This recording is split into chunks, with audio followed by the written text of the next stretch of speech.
Yeah. So, what's your workout routine looking like? Like, is it easier in the off season, harder in the off season? What's that kind of looking like? Or is there on and off season Yeah. with you guys? Yeah, I mean there is an off season. My workout routine.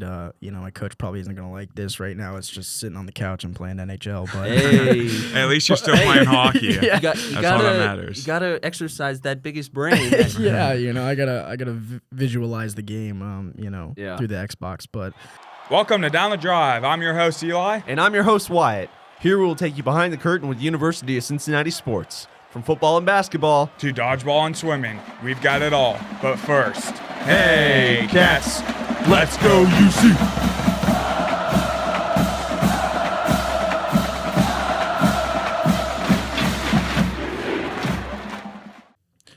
Welcome to the 4th episode of Down the Drive. I'm your host, Eli. And I'm your host, Wyatt. Thanks for joining us again. Can't believe we made it this far. Yeah, it's been a journey so yeah, far. definitely. Yeah, all right. I guess let's get into our first sports recap for Tuesday, April 15th. Yeah, so for women's lacrosse, they beat San Diego State April 12th, 19-15.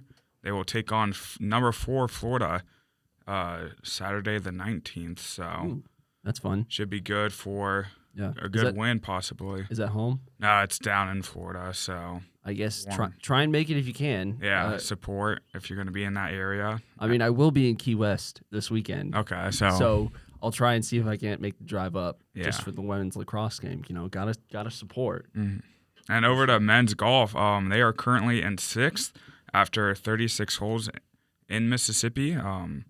Yeah. Looks like a tournament down at Mississippi. Obviously coming out of the weekend of the Masters, so Hey. more golf to be played and watched. Also, go Rory. That was a hell of a final round. Did you watch the Masters, Alex? yeah, I didn't watch any of the Masters until the playoff. Oh, Yeah. that seems like it.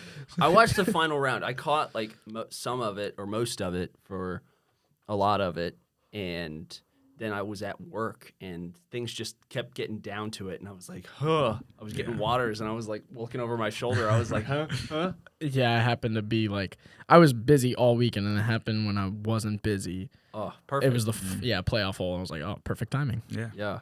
That was really good showing.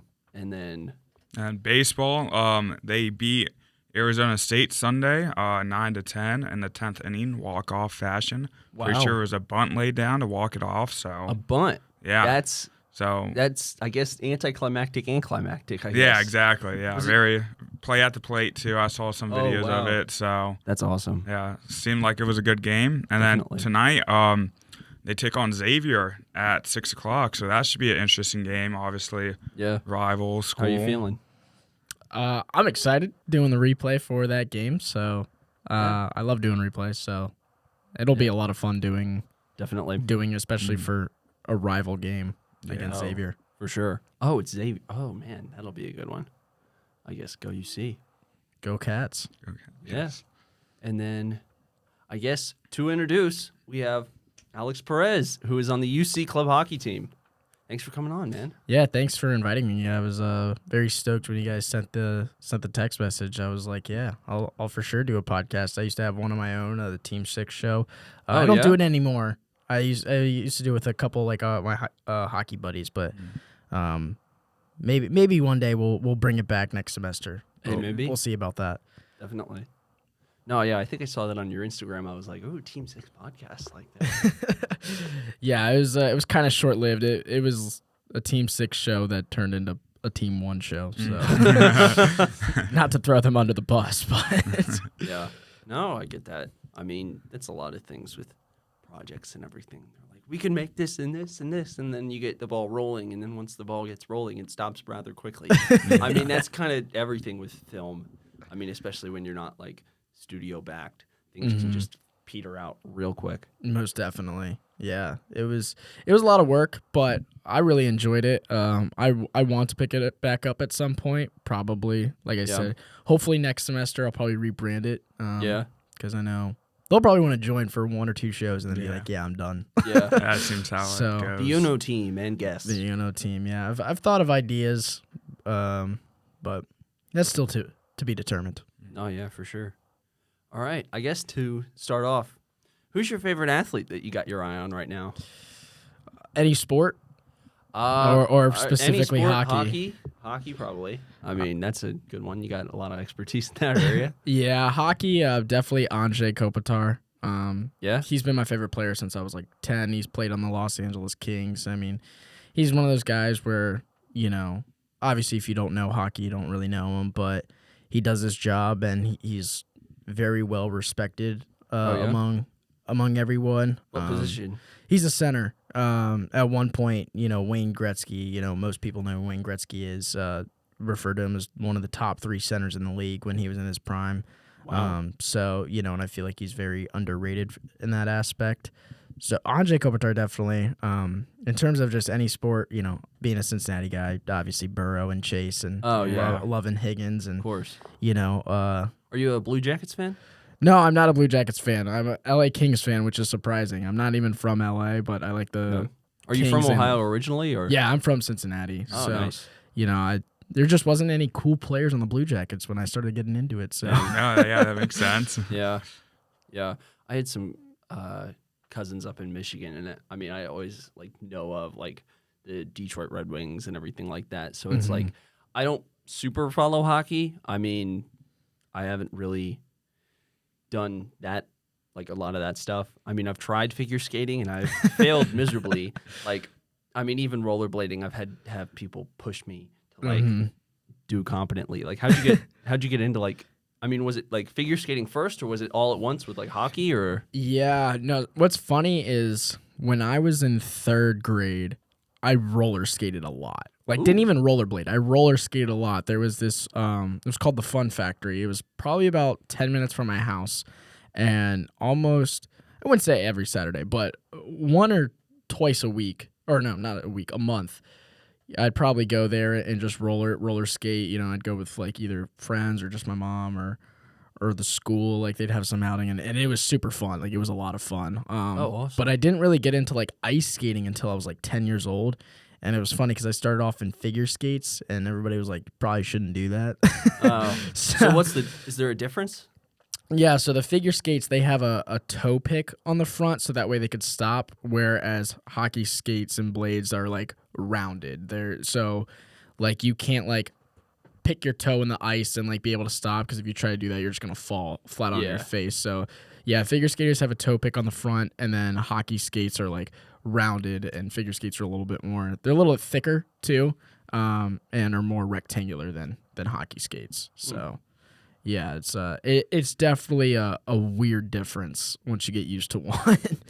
I imagine it's guys and girls lacrosse, the different nets and everything like that. It could be just different with the different kind of sports and. It's definitely different. And I used to play lacrosse, and you guys mentioned the women's lacrosse team. I've done broadcasting for them on their student radio on Bearcast. Awesome. The past couple of years, and I've gotten a couple of chances to do the play-by-play and analyst for ESPN Plus for the women's lacrosse, and I follow them. I always tell everybody I'm their number 1 fan. Oh, nice. Just because I like paying attention to them, and I think they're exciting. I really have fun watching them. They've been good. I mean, their 2-star players, Cam Callahan and Lauren Osmeyer, they have just been unstoppable. And I think they're a fun team to watch. I think that it's a sport that it should get more recognition than it does. Yeah, definitely.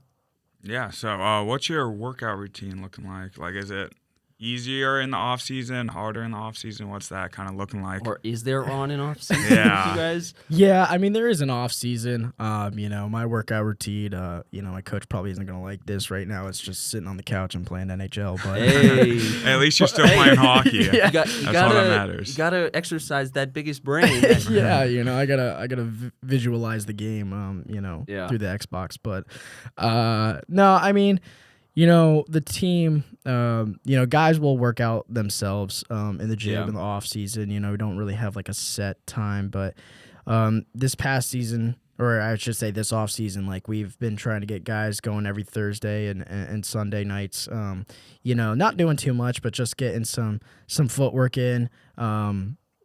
Doing some plyometric stuff, not too much strength, just more so conditioning and keeping your feet quick. Yeah. Other guys are getting in the gym.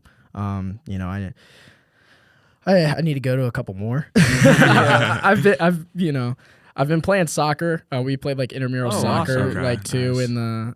in the spring. We actually won our first game in 2 years because half of us have never played soccer before. I mean, Really? yeah, like we just were like, let's play intramural soccer because one of our teammates was, and we're like, sure, why not? It'd be kind of fun. And we finally won our first game like 2 weeks ago, so that was pretty exciting. Oh yeah. I will say though, intramurals is it's kind of fun, but it also sucks when we're a hockey team, we're making fun of each other, and the soccer players like they're yelling at us because they think we're making fun of them. I'm like, guys, we're not taking this too seriously. It's not that. It's intramural soccer. Like it's not the World Cup or anything. Yeah, like, no, it's yeah. seriously, but guys, showing up in full Barcelona kits, and it's, Oh my it's crazy. gosh. I'm like, dude, come on.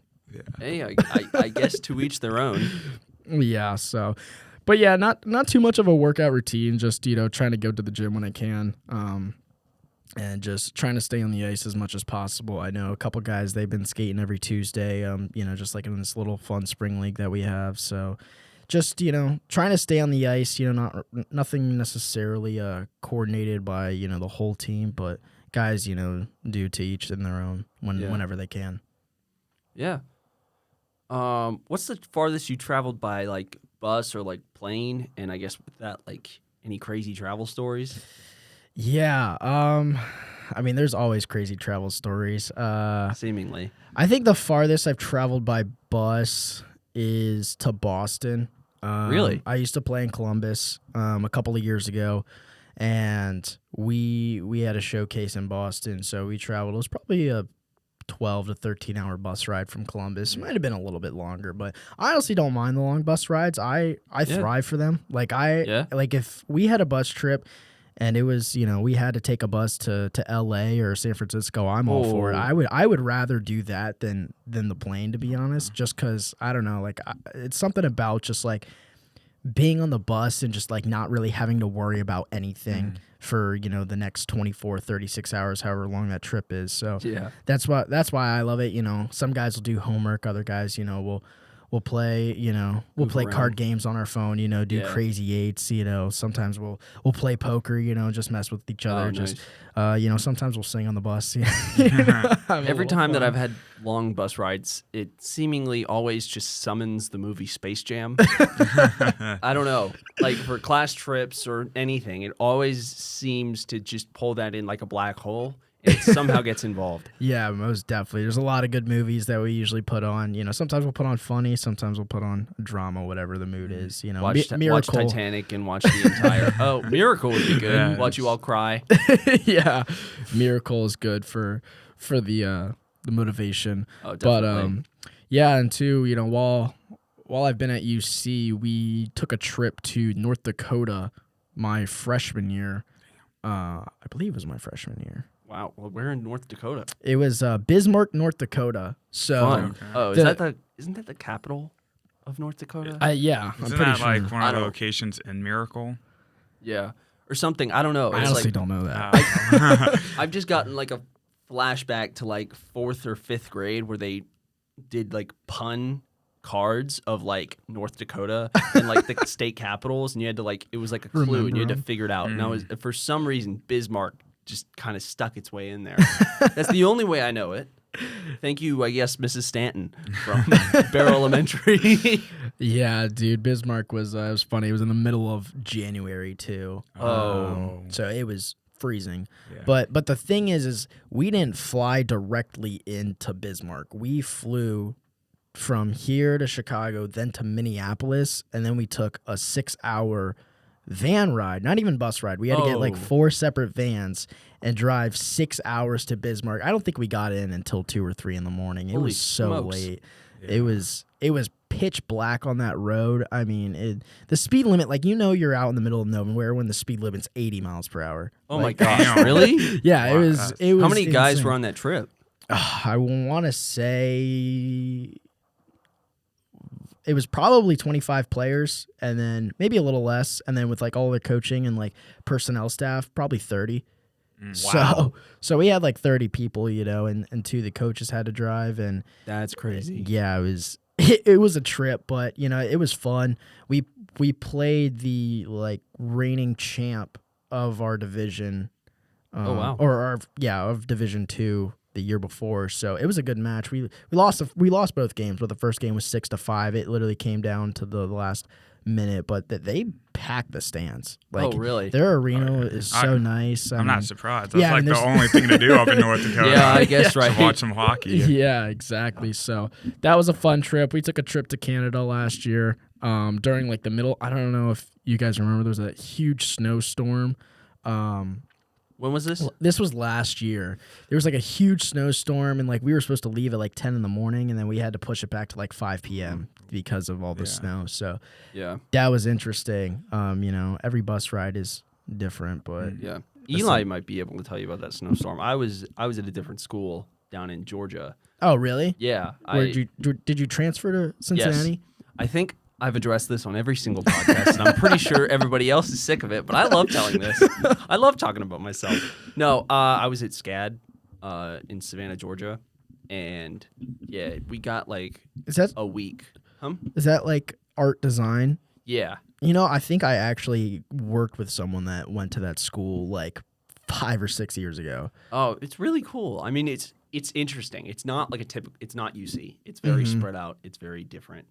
And we only got a week of 40-degree weather.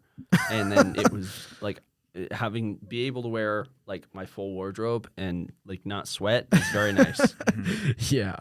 Did you experience that big storm? Or I think I did. when was it? Was in January? Yeah, it was the very beginning of January. And too, that's what we were all kind of messing about. We were whose great idea was it to go up to Canada in the middle of January? Exactly. Yeah, it's prime snow Oh my season. gosh. That'd be insane. Yeah, and we didn't get into Canada I think until 1 a.m., 12 a.m., something like that. Oh my It was gosh. late. It was super Where late. in Canada? It was Sault Ste. Marie, so it's the upper peninsula of Michigan. Oh, It's right across the border from there. Lake Superior State is the farthest state school in Michigan, I believe. And it's Wow. it was probably an hour, maybe even 30 minutes from there. So yeah, it was nice. It was cold. But it was a fun trip, even getting in at 1 in the morning. That I would say that's probably the fun about club hockey is there's always a welcome to club hockey moment, even though club hockey players, including myself, we hate saying club hockey. We love saying ACHA because it just sounds more official and better.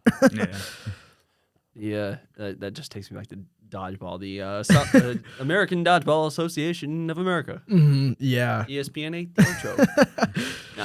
Nah. What age did you realize that this is what you wanted to do?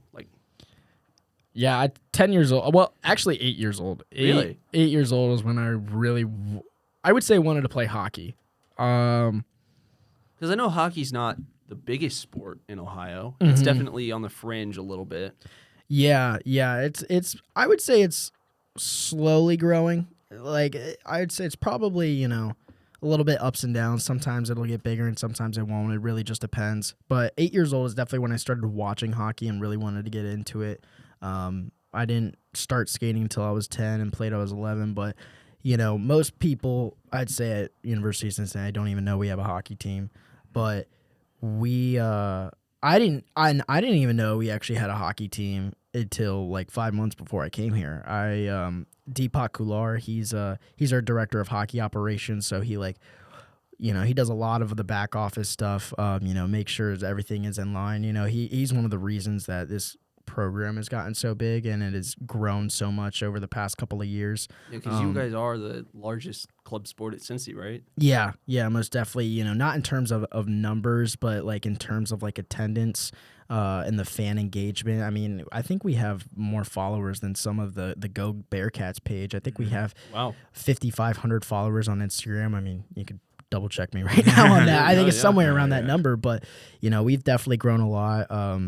Emily Christie, she's our social media and player personnel manager, director of player personnel. She's been the reason we've actually grown so much on our social media the past couple of years, helping up our TikTok and helping, just our graphics, just making everything look more clear and concise. So huge shout out to her and Deepak. I mean, they're the reason that, we've been able to bloom so much the past couple of years, at least ever since I've been here. But yeah, Deepak, he came to me, in Chicago, was like, hey man, like, I know you're a Cincy kid, I like the way you play, you should come check out Cincinnati. And I'm like, we have a hockey team? I'm like, I've lived in this city for 18 years and I had no clue that University of Cincinnati had a hockey team too. And they used to be really good. We made it to the Nationals in 2017. I think they made the Final Four. Ended up falling up short. But, I mean, we've had really good players, a really good team come through this program. So it's exciting to see where we're at right now, and it's going to be more exciting to see where we go in the future as well. Oh, definitely. Yeah, what inspired or motivated you to try hockey? I think just like kind of seeing it on TV and just like being like, wow, the first thing you have to do is learn how to skate. I think that's what makes it so different and what makes it so exciting to watch is, you look at any other sport, basketball, baseball, football, you don't have to learn how to skate, I mean, field hockey, even field hockey is like, oh, that's cool, but you put ice into it and you're like, hey, you got to learn how to do this first. Like, I think that just makes it so much more interesting and so different. And then, you kind of applaud the people that can, make it seem easy. I go out there the first time, I'm thinking, I'm going to be Wayne Gretzky skating and I'm holding onto the wall for 2 hours. So it's, I think that's just what made it super interesting and made me really want to get into it. And I tried every single sport as a kid, so it was just another sport to check off. Oh, definitely. What made you want to fully commit to hockey? I know Nick told us that you were a swimmer in high school, and I was also a swimmer in high school. So what were your strokes? Definitely free and back. Breast was my natural born enemy, and I could really only do a 25 a fly before I gave out. I totally feel you on the breast, man. I used to be good at breaststroke, and then I don't know what happened. I just can't move through the water during breaststroke. It's impossible. It feels like you're taking one step forward and two step back. Oh, it's like, I agree, ugh. And I don't know how people do it, but so. I was probably, I had always played a bunch of different sports growing up, like I said. I played soccer for probably about 10 years. Like, as soon as I could walk, my dad threw me into soccer. He's like, wow. You're playing soccer. Is he a big soccer guy? Oh, yeah, a huge soccer guy. He follows the Mexican League because he's from Mexico, so huge Cruz Azul guy. If anybody, who pays attention to Mexican soccer knows that. I mean, yeah, he absolutely loves it. But I tried soccer. I did swimming at a young age. I'm trying to think of flag football, basketball, baseball, and then hockey. I think was, besides lacrosse, hockey was probably the second to last sport I ever tried, and I fell in love with it from the get go. As soon as I just started playing, I remember this. I know this is like my best memory for my mom, and it's probably up there for me. It's like a top 3. I scored in my first ever game, like as soon as the game ended, and I tried to celebrate and fell. Oh no! So I think that it's a funny story because it kind of just showed how excited I was. I was trying to be cool and think I was this hot shot, and I'm some 11-year-old kid just. I mean, I think that's every 11-year-old kid. Yeah. But they hit the ball to first base, and it's like, I am the king of the world. Yeah, most definitely. So just continuing to play it and just wanting to get better every single time I got on the ice. Obviously every kid has that dream that, you're going to make it to the pros and make it to the big leagues and the NHL. And obviously I had that dream, which was quickly realized that wasn't going to happen. But you never know. Yeah, it was just the one sport that I would, never dread going to practice. I wanted to always be at the rink. I wanted to always be there, no matter what time of day it was. So that's, just sometimes you just find a passion for things and you can't really explain it. You just, you gravitate towards it. Have you always wanted to be an announcer? Did hockey help get you to that? Yeah, I mean, actually, I think I've wanted to be an announcer since before I started playing hockey. I've really always been a talker. Yeah, you can probably tell on this podcast. But I mean, that's a good thing. Yeah, it is. It's we were talking about it before. We started recording that. It's nice when you get somebody on a podcast. To keep talking and and just give one word one word answers. Some people are better at it than others, but yeah, just, I would always talk. I would always like, I'd even commentate my own games sometimes. And, my mom would be like, can you please stop talking? Like you are so loud right now. But, it was just so fun. Like I just had a love for sports and I had a love for talking, and they just kind of, combined. Like I said, I've done some of the stuff for lacrosse. I've gotten a chance to do a couple baseball games. I've done the basketball. I did Houston versus Cincinnati last year on the student radio for Bearcast. Oh wow! And how was that? That was exciting. It was really fun. We lost the game. 60. I remember the score 67-62. Really? Yeah, it was such a disappointing loss. It was our first year in the Big 12. I did it with Ethan Herzog. Oh, yeah. But cool. he's actually the one that got me into Bearcast and announcing more and kind of showing me like all the open doors that I didn't realize that were there. So I credit him to honestly with getting me jump started, just because it actually happened my freshman year. I got scratched for the Cincinnati versus Xavier hockey game, and I didn't play. And I was like, I knew I always wanted to commentate, and I was like, do they have a hockey team? Like, do Xavier? they have a Yeah. So they dropped down. So there's like 3 divisions in like our club hockey. There's ACHA Division 1, D2, and D3. We were D2. We have 2 teams. We had D2 and D3. Our D2 team is moving up to Division 1. And 2, I could go into detail about that if no, I mean it's like a 30-minute dissecting. But I was scratched for one game, and Ethan, he was up there commentating. I was like, hey man, like I want to commentate the game. He's like, oh, I'm doing it too. Do you want to join me? And I was like, heck yeah. I was like, do you know where else like I could get opportunities? He's like, yep. He's like, just come to the Bearcast meeting and we'll get you started. I'm like, all right, sweet. So I did lacrosse and did a couple baseball games that spring, and the rest is history. So shout out to him. I give him credit. But that's kind of what got me into announcing, and I've always wanted to be an announcer. I would like I said, I would commentate games on the TV, and my mom would try and put her headphones and tune me out. But that's how I got into it.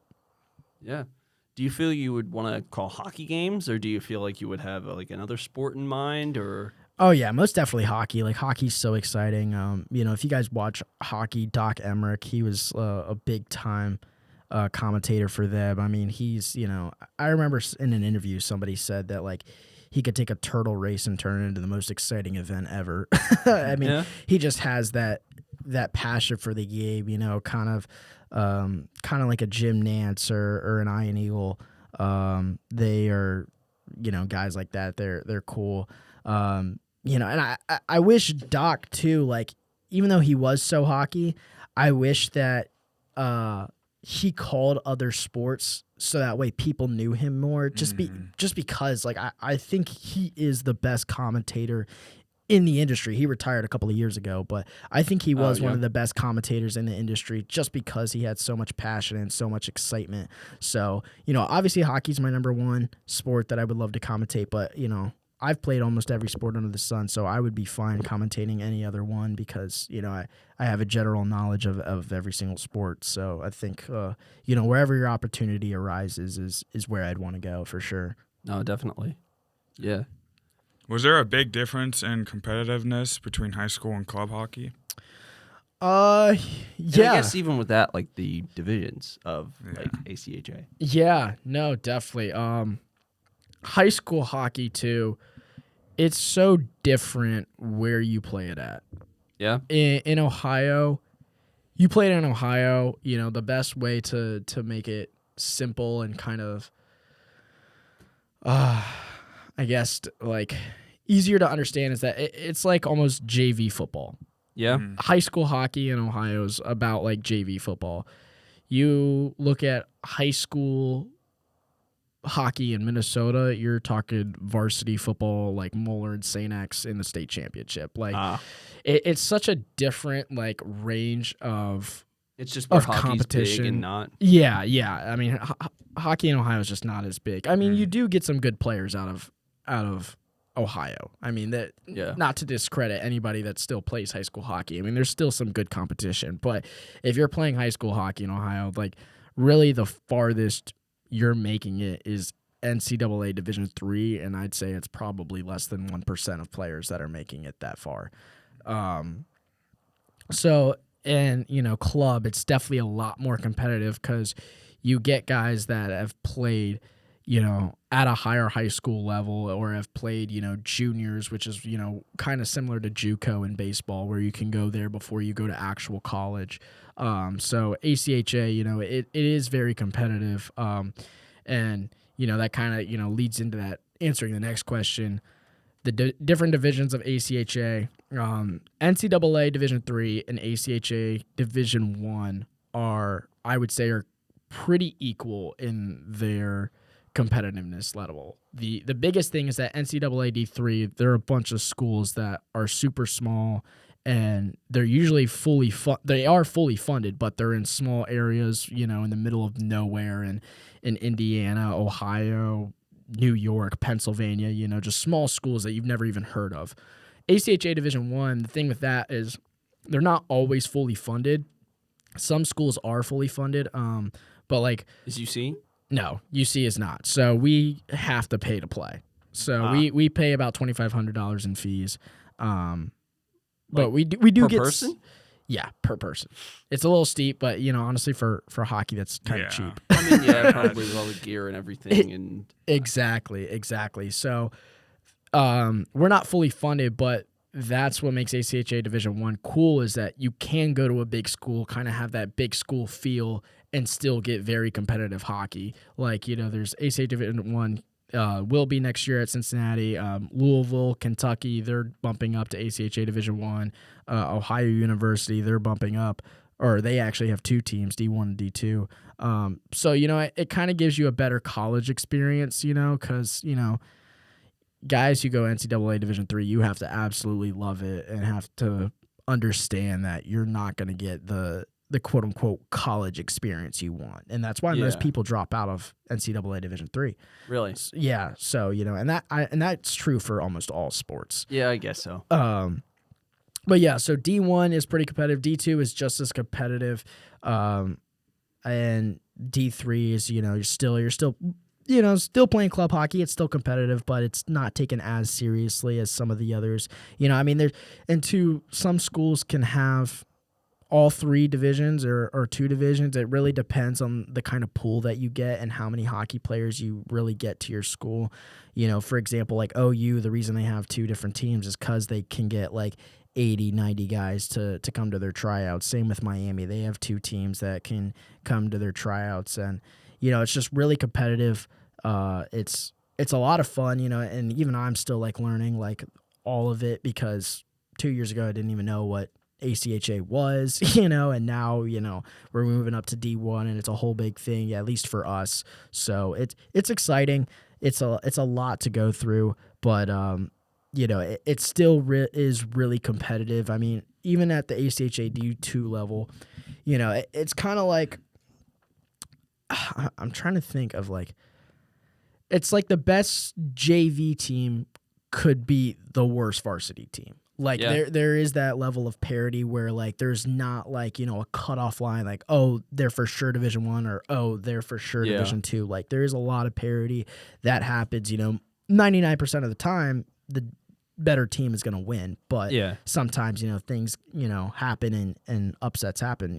You see that in March Madness and you see that in sports all the time. Oh, for sure. Not this March Madness, but most others. Yes. So it's, and Division II, I mean, the division we were in was absolutely tough. I mean, there's a national championship, there's a regionals for our division, and, we like to put into perspective how tough our division is, because our division from last year was us, Miami, Louisville, Kentucky, and Indiana.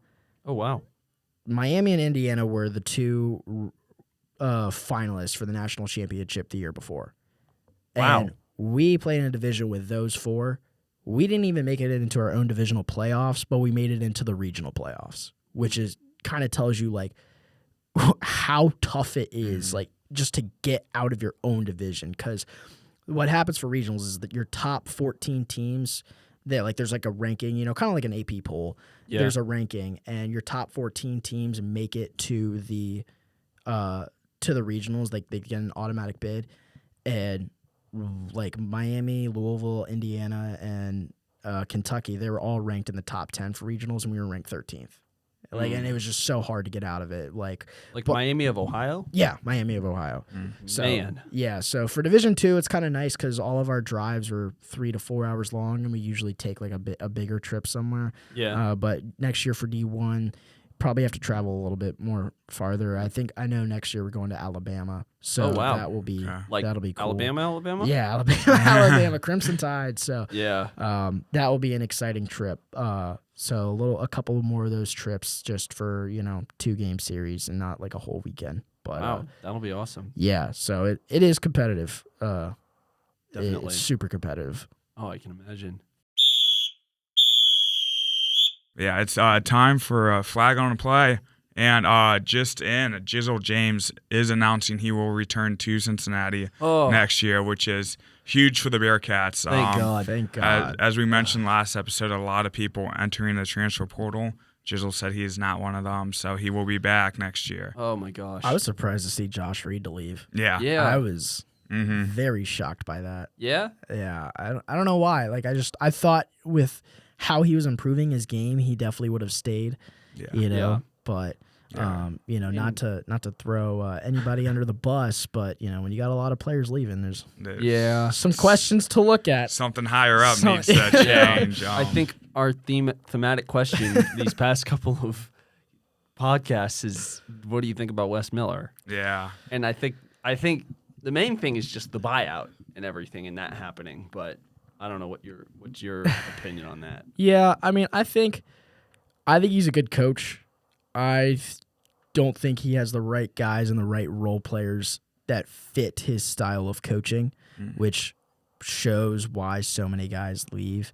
Not so many guys, but top guys where you're just like, Rayvon Griffith, he might be, not top guy, but him leaving, Josh Reed leaving, Dan Skilling's leaving, when you got some guys that you kind of were banking on, at least as a Cincinnati fan, you thought were like going to grow and be, I mean, I feel like this is the Cincinnati mantra next year. yeah, it's always next year. Yeah. It's always Like next the year. Cowboys. I don't think he's a bad coach. I just don't think he has the guys that are receptive to his style. And and at that point, when you've had him for 5 or 6 years, it's like, dude, you gotta.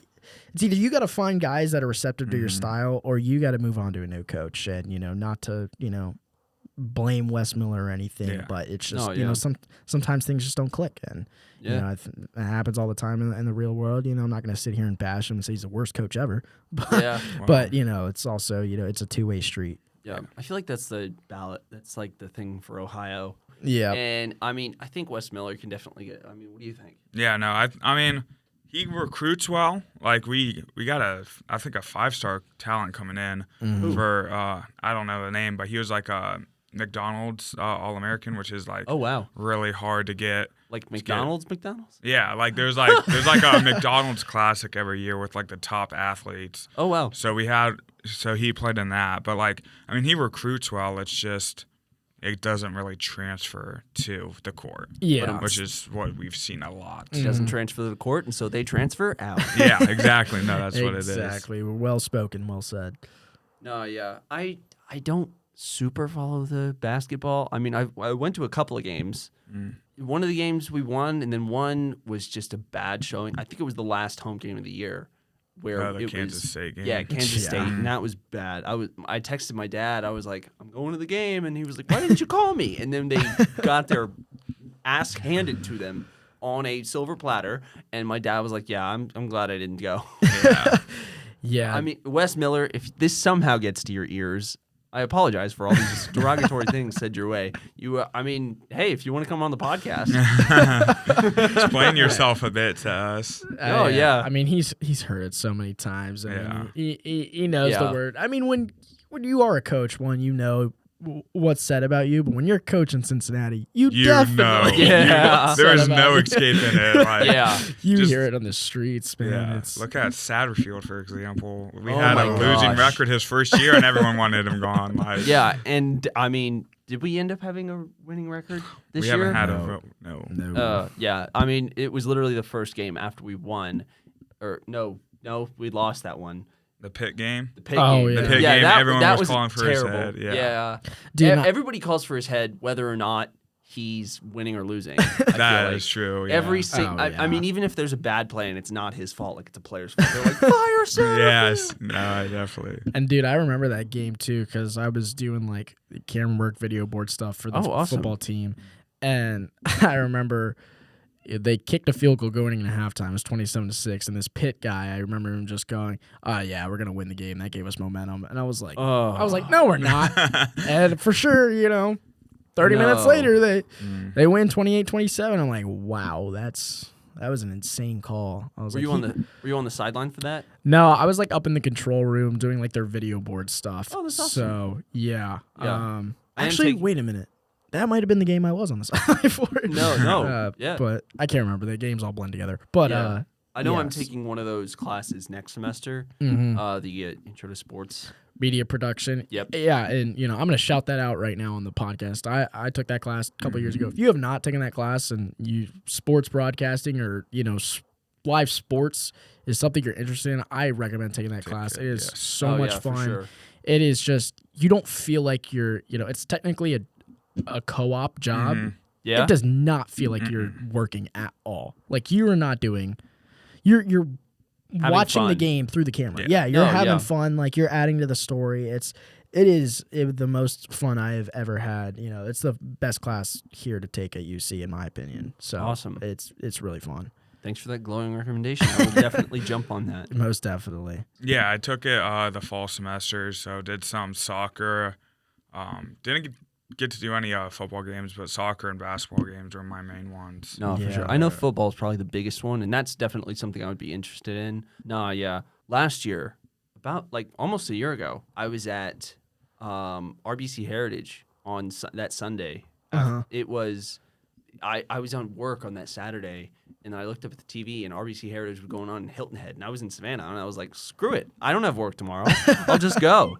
And, I mean, standing on, like, the, I guess, sidelines where, like, you can stand and seeing all the camera people and everything, and all the people with walkie-talkies and people, like, they were just in golf carts with cameras, and then one person was driving, one person was setting up as the players walked by. I followed like Spieth for 9 holes, and that was like the gig. And I talked to some of the guys, and I mean, it just seems really cool just to be. I mean, not even just with golf, but with everything, just to be able to do that. Yeah, you just feel closer to it. It's awesome. I'm more of a film guy. I know a lot of it here with like the different tracks. It like people choose, but I'm definitely not trying to limit myself to just film. Like I want to be a director or an editor, but like. So does everybody else. It's like you're like, oh, I'm the only person that wants to do that. And then you get to college, you're like, damn, everybody wants to do this. There's like 500 people in my class. No, yeah, it's insane. And I mean, even down in Savannah, it was crazy just because everybody wanted. It wasn't segmented like it is here. It was everybody wanted to be the next Steven Spielberg, the next Greta Gerwig, the next Chris Nolan. With that avenue, especially with all the sports teams here, because Savannah. I mean, they had the Ghost Pirates and the Savannah Bananas, which is a hockey team, totally random in the middle of Savannah. It's like the Savannah Bananas, which is not a regular baseball team. They're insanely popular, but they're not like they're like the Dayton Dragons almost. Yeah, with great like marketing from them. Yeah. I never caught a game. They were always sold out and they were always on tour. So it was like that's one of my regrets. Yeah, they are expensive. Like not expensive, but they're, it's just commodity. the resale price. It's like Yeah. I think the tickets are $25 like at the thing, but like once they're on like Ticketmaster or something, they just skyrocket. It's insane. It's absolutely insane. Moral of the story: fuck Ticketmaster. Fuck their fees, bro. Yeah. Oh yeah, I can't stand it. You pay $10 for a ticket and the fees are $15. I'm like, what am I paying for? Exactly. no, yeah. Like I mean, speaking of tickets, like at the basketball games, the 2 basketball games that I went to, tickets were like $6 because I waited till like the day of to get the tickets.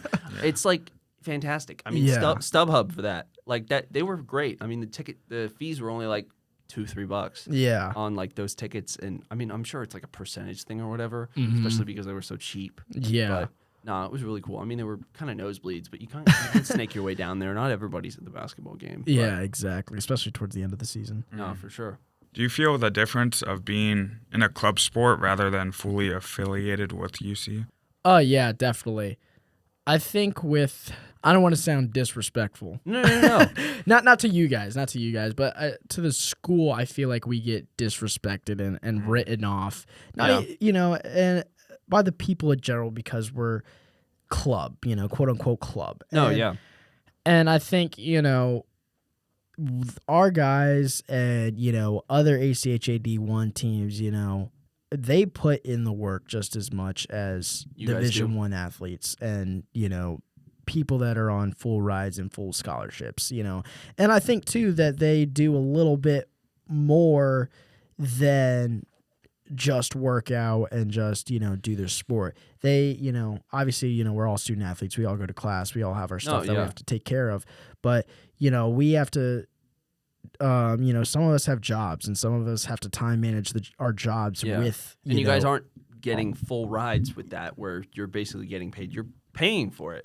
Exactly. Like we're paying to do this because we love the sport so much. Yeah. You are not getting paid to do it. Yeah, exactly. And since it is, technically a club, like I said, every guy hates using that word.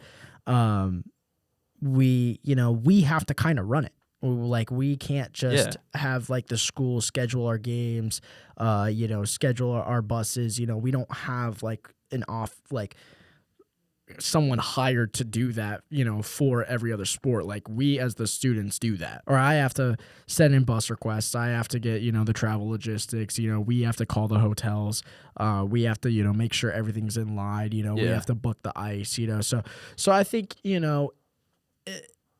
not to say, because your club, you guys have to do that. Yes, but, we're also still very competitive and, we still, kind of tap into that recruiting side where we have to get people to come here to want to be better, same with every other Division I sport. You look at basketball, football, lacrosse, soccer, you're recruiting to get the best players and you have to do that at the ACHA Division I level too. So, definitely there's a bit of a difference, obviously, we know we're not, NCAA Division I, but we still put in the time. We still put in the work. We work our asses off to get to where we are today. And I think that's something that, I want people, not just regular people to see, but I think I want the school to see is just see that a little bit more. I think, too, a girl, from media production. Her name's Maylee. She does a lot of photography for UC Sports, and she did like a piece on us, and why club hockey should be bigger.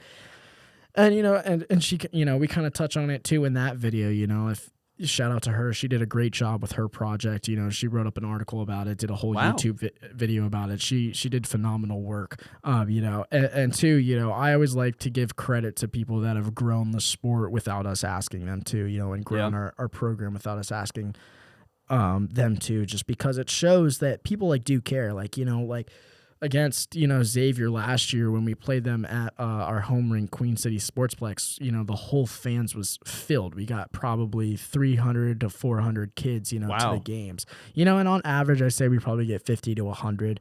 And sometimes it's a little bit more than some of the other NCAA Division I sports. And I think that's something that we can, kind of use to our leverage is that hey, we may not be fully funded and we may, we may never ever get fully funded from the school. But I think if you guys see the kind of fan engagement that we get and the kind of respect that we do get,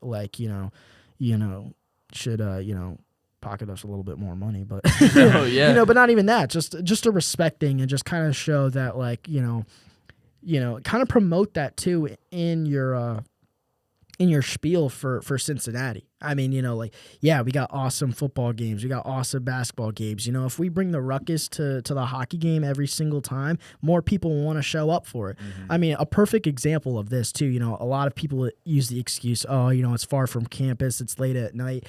Perfect excuse or perfect caveat to that is University of Kentucky. They have what's called Midnight Madness, 12 a.m. every Friday, every home game. Their home game is at 12 a.m. Their rink is 15 minutes away from their campus. They pack the stands. I mean, they've got 1,000 to 1,500 people in their stands. Dang. And, Kentucky, may not necessarily be a rival in every other sport, but obviously to hockey, they're a huge rival to us. Yeah. If we can get something like that, it doesn't even have to be 1,000 to 1,500 fans, but if we could consistently get 300 to 400 fans every time, and have them show out for these big games, it just brings so much more attention. It's obviously, and Kentucky's in Lexington, Kentucky. Hockey is not big there. Since bigger in Cincinnati, and it's not even that big. So I think just wanting to get more respect from the fans and just the school, like I said, just to kind of promote that hockey's a sport that we have, and that you guys should go watch, even if it is under the quotation club. It's still competitive hockey. You're watching it, you're engaged.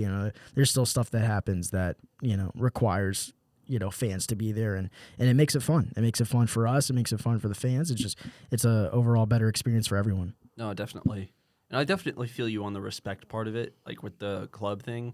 Like, we had our one home meet of the year, and we had to do hand timers, and we couldn't use like the Jumbotron from the varsity. Not to shit on the varsity, but like, come on, guys. I mean, we're kind of unassuming. I mean, yes, it is pay to play. It's not as much as you guys, just because we're not paying for all that, and we do have a lap pool. Yeah.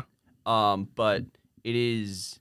I can definitely feel you on that, and it's just a bit different, especially with like the level of respect. Do you feel that you could potentially be fully funded or become like a school part of the school? People always ask me that question. It's a very loaded question. I mean, yeah, I would say though, I know with like NIL and everything, Title IX, it like it's like you'd have to add a girls' sport. Is there a girls' hockey team? Or? No, there's not. I know, there's people that have always wanted to try and start one, but I just don't think there's enough interest. Not like probably. Even if you got 20 girls interested, are all 20 of them good enough? Not to, discourage them or anything. Just being realistic, but. Yeah, no, I think it can be. The thing is if it does happen, it's not going to be for a while. Maybe at the earliest 10 years, but that's like very, very early. You have to have everything go in the right direction. Yeah. So, we probably won't see it here at Cincinnati for a while, or, and even you probably won't see it at a lot of big schools for a while. I mean, probably the biggest schools that have hockey are the Big Ten schools like Michigan, Notre Dame, and Ohio State. Other than that, it's not really big anywhere else besides the Northeast and in the upper Midwest. So it's I don't see it for a while, but to say that we're not trying is would be a lie. We definitely. That's where everybody wants to end up. That's where we want to end up. It's just everybody's got to be on the same page, with us, the school. So, I definitely won't be here when it happens, and we'll just have to wait and see. But that's obviously the end goal for almost every club hockey team. Definitely. Do you plan on playing at the next level, or like what's next for you? Yeah, I mean, usually when you hit ACHA, that's kind of your end goal, Yeah. But, I mean, I will end up in the same league as some NHL players when I play beer league with them. So. Oh, hey! So, that's where the mountaintop is the beer league, because everybody ends up there. Yeah. But, so probably after this now, I mean, there's very small pro leagues in the United States. There's the Southern Prospects Hockey League, which, it's not very big. The Federal Prospects Hockey League, which is not very big. There's probably like 8 teams in both leagues, and it's more fighting than really hockey, if anything. But some guys, like the best of the best, they have that want and desire to try and get to those levels, just because they love the sport that much, and who doesn't want to get paid, even if it is $100-$200 a week to play the sport. So there's some pro leagues out in Europe that are a little bit more lucrative for like our level of play. I haven't really looked into those. I'm not too familiar with them. I know a couple of our guys are, just because they're the ones really wanting to get to that next level. So probably the end of the road here for me, but I will say it's a lot of fun. I think I will want to stay around the team just to kind of help. We have guys that have formerly played, that one still coach us, and two, still kind of help with the back office stuff, so it is kind of nice that, because they're not technically hired, so they basically volunteer their time to do this, and that's something that I want to do with this team, is just because it really has made me grow so much in terms of a hockey player and in terms of handling my business as a person. So it's been a lot of fun. I really like it. It's going to be sad when it ends. I know there'll be a lot of tears in the locker room when that happens, but I've absolutely loved it. It's just one more year. I've got one more year, so gotta make it count while I can. Definitely. What's your biggest takeaway from being on the UC team? Oh man, biggest takeaway. Just time management, low key. Really? Time management. I mean, I would say I've always had good time management skills. Learning how to deal with people, honestly, learning how to deal with not only outside people, but the people within your program. I mean, sometimes, a lot of the times you're gonna butt heads and you're not gonna agree on stuff, and you have to learn how to. Sometimes you're gonna butt end of a hockey stick. Yeah, literally, they're on the end of your stick. It's called a butt end. So you're literally on the butt end of butt ends. But we definitely.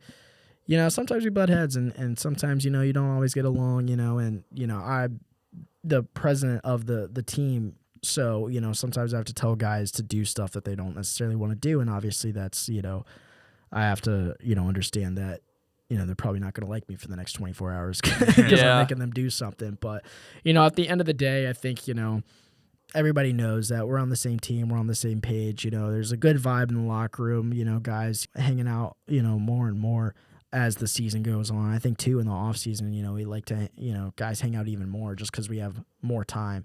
Yeah, biggest takeaway is just learning how to deal with people, just learning how to try and get through that, try and not get frustrated when things aren't going your way, and just trying to please everyone. You're not going to, but trying to figure it out. It's a lot, but I think it's a lot of fun at the end of the day. I think I would do it, 10 times over if I wanted to. So it's just sounds very cliche, but, I never, and two, like the school aspect part of it, I mean, NCAA Division I players, I'd say, 5% of them know they're going pro, even if probably not even 5%, but the other sports, kind of like lacrosse and volleyball and soccer, you're really here to get an education, because if you're not going pro, you're in the workforce just like everybody else. So in that aspect too, like I love that I've been able to find like that sports media production class, and it led me to so many different avenues there. It's been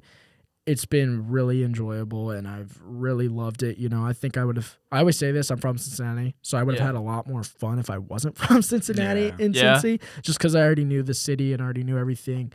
But, I still, it's been an awesome experience here so far, and I really hope, the last year makes it even better. It's been a lot of fun. For sure. Time management and learning how to deal with people. I mean, sign me up for the hockey team, am I right?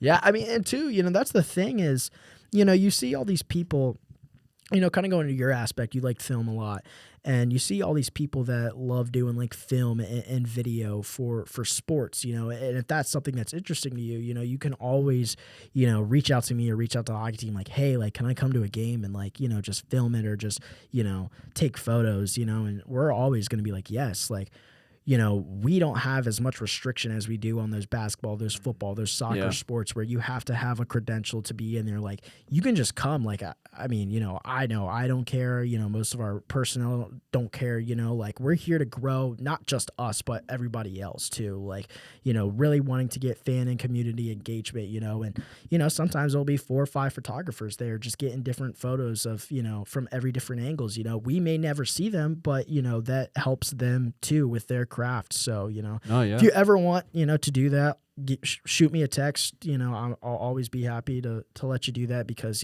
too, like I said, like I'm all for growing people around, that not only helps us, but helps themselves as well. Oh, yeah. Thanks, man. We'll definitely hit you up sometime.